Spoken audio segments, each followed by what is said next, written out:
Hungary made interesting is rather the set of values, because it's a conservative country. A political earthquake is shaking Brussels with unprecedented intensity.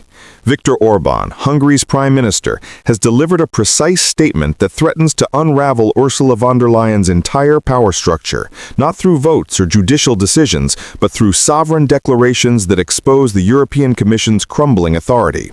Europe Breaking Desk now covers how she openly threatens to punish Hungary, even speaking of banishing Orban from Europe, revealing how far she will go to salvage her collapsing control. While alarm bells ring throughout Brussels, Orban detonates his political bomb. Hungary will no longer follow the EU's prescribed course. His path leads straight to Moscow. "I will set foot on Russian soil if necessary," he declares without emotion. This calculated provocation targets Europe's power centers directly, as Orban knows peace talks are approaching. Precisely what Brussels fears most, a peace process they cannot control.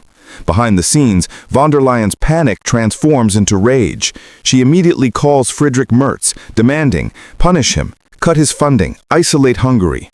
The irony is striking. The same woman who suffered crushing defeat in trade disputes with Trump now asks Berlin to do her dirty work.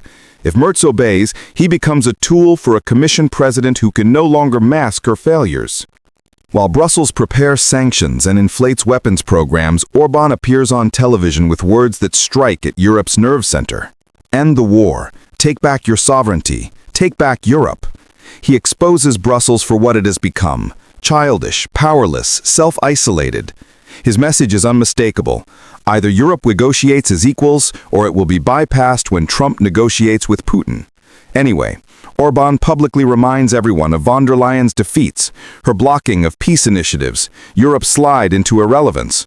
He suggests mockingly that perhaps Merz and Macron should sit at the table instead of Ursula during real negotiations, because she has no mandate, was never elected, and lacks legitimacy. The Hungarian leader drives deeper. You cannot end a European war without involving Europe, unless Europe decides to exclude itself. With these words, he signals far beyond Hungary's borders. He no longer takes orders from Brussels, but acts as a sovereign head of state on a multipolar world stage. Orban understands what Brussels still suppresses. The old world order no longer exists. While von der Leyen bets on confrontation and sanctions, Orban builds bridges where others erect walls. He speaks with Putin not from naivety, but from strategic truth. There will be no stable peace in Europe without including Russia. He also negotiates with Zelensky, understanding that war will not end through total capitulation, but only through compromise. This stance shatters Brussels' narrative of unwavering unity. Orban recognizes this conflict is not just about silencing weapons, it is about who writes the peace. If Europe does not act proactively, conditions will be written in Washington, Moscow, perhaps Beijing, with the EU degraded to spectator. The possibility of a Trump-Putin summit without European participation grows more likely daily. For Orban, this is a red flag. If Europe does not sit at the table, it will be on the menu. Meanwhile, EU institutions appear paralyzed, desperately clinging to the wheel while the ship enters turbulent waters. Von der Leyen is not perceived as a strong captain, but as ballast, entangled in corruption allegations, cut off from member states' realities, surrounded by crumbling credibility. Europe bleeds at its edges through internal discord. Her authority disintegrates as alliances break. More countries drift from Brussels' course. Hungary, Slovakia, even Italy distance themselves from the centralist vision. It is not open revolt, but deliberate divorce from a political forced marriage that has lost its purpose. Orban knew the risks when announcing his Moscow course, but he also knew millions across Europe hear his words with secret approval. He openly says what many only whisper behind closed doors, moving when others freeze. Von der Leyen stands at the precipice, knowing one more mistake could shatter her presidency. The dream of a united Europe does not die through sudden bang, but breaks quietly, through cracks in substance, through self-overestimation of an elite that does not notice its foundation is undermined. Europe faces a crossroads. Continue clinging to myths and outdated scenarios, or dare stepping into new reality where it redefines its place between Moscow and Washington. Whoever does not dare this leap will perish on old paths. The brutal truth Orban speaks explains exactly why Brussels rages. Orban deliberately challenges the Brussels apparatus with clear, provocative formulations. He accuses Brussels of destroying the unity it claims to defend. For him, the current EU systematically undermines member states' sovereignty rather than protecting it. The European Commission no longer acts as a neutral institution, but as a political actor with its own agenda, not chosen by citizens, but dictated by a self-appointed Brussels circle. Orban anchors this message everywhere. The EU has squandered credibility, speaks of democracy, but acts like a centralist oligarchy, speaks of peace, but escalates militarily. Friedrich Merz faces a trap. Either oppose Hungary openly as Ursula's enforcer, or risk being seen as henchmen of failed EU strategy. Meanwhile, Orban positions Hungary as mediator in global upheaval, speaking with all sides, not appropriated by one power center. This destroys Brussels' narrative of closed front. Countries watch Budapest closely. The more successfully Orban pursues independence, the more attractive it becomes to governments tired of Brussels' patronization. End the war, take back sovereignty, take back Europe. Targeted messages to citizens feeling alienated. He attacks von der Leyen's most sensitive point, her lack of democratic legitimacy. She responds with threats and punishments, confirming Orban's criticism. An EU responding to dissent with repression exposes itself.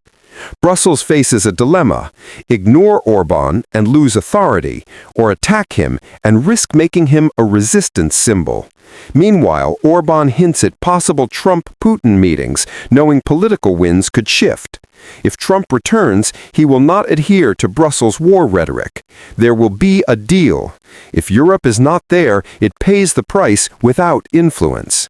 You cannot end a European war without involving Europe, unless Europe excludes itself. More than warning, it is an ultimatum, forcing the EU to decide, act as capable actor representing its own interests, or as extended transatlantic arm, viewing Europe only as playing field. In Brussels, nervousness crackles. Von der Leyen no longer walks corridors as sovereign president, but knowing her political end is already written. Other governments watch how far Brussels will punish members pursuing independent foreign policy. The harder she goes against Orban, the more she confirms his portrayal of oppressive EU. But less reaction creates impression of lost control. Merz fights for domestic survival, knowing every decision becomes a trap. Supporting Ursula brands him Brussels' lackey. Distancing makes him unreliable EU partner. Orban plays with surgical precision. Merz is bull, not player. Trump's potential return changes dynamics. In Trump era, EU would not have automatic Washington backing. Trump would negotiate directly with Moscow. If Europe is not at table, it accepts others' conditions. This nightmare scenario would make Ursula's entire narrative collapse. Orban exploits this mercilessly. You can demonize me, but cannot ignore me. His strength lies in making Europe's leadership vacuum visible. Every sentence mirrors how deep the crisis reaches. When Orban announces traveling to Moscow again, it is not just foreign politically explosive. It proves EU cannot prevent members from crossing red lines. The images Orban with Putin sitting at the long table, readers' proof here. Acts while Brussels only talks. The day Orban departs for Moscow becomes political earthquake. Government jet on tarmac, flags side by side, departure resembling state visit. When he lands, every camera focused, firm, equal handshake with Putin. Message clear: Hungary speaks as independent actor, not Brussels order taker. Talks last longer than expected, sparking speculation. In evening, Orban addresses press directly in Moscow. We have talked about ways to end this war. I will bring these ideas to Europe. Whoever wants peace must talk. In this moment, Brussels watches one of its own do exactly what it has refused for months. Von der Leyen photographed leaving office with petrified face, a moment she cannot control. The Hungarian Prime Minister has effectively hijacked European foreign policy, exposing Brussels' paralysis while positioning himself as pragmatic peacemaker willing to engage all sides. It is